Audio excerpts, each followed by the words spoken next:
Oy, bay. May buntag dia. Aman si Tanggol. Nasa loob, pero palis na kami. Ha? Mali mo pa dulong. Sa Mindoro, doon muna kami magtatago. Taga doon kasi kami. Alam namin, pinaghahanap kami ng mga polis. Lalo na, nanalo mga gerero. Hoy, Tanggol. Nakaramray ka din. Musta man? Ano ka nalaya? Nagpiyansa mong guggo.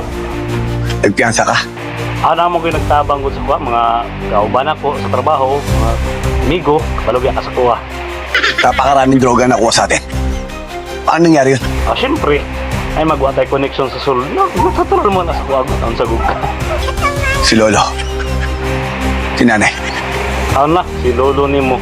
Magyapon sa prisuhan, magyapon sila kapiyansa. Huwag na sila gitugtan. Pero ikaw nakapagpiyansa. Tasos, siyempre, ako pa noon sagog ka. Parang imposible yata yun, ha? Tanggol, mukhang delikado to. Parang palit ulo to, ah. Oy, mo pagingana. Na ako diri patabangan ta mo para makita mo aso mo makatago. Mga batang kalye rin kami. Sa laki ng droga na nakuha sa atin, parang imposible ka na makapagpiyansa. Kahit sino pa kakilala mo. Mo ay nakapan yung Tanggol. Bisa ko lang itag pamaagi. Ako na yung muna yung dautan. Oy!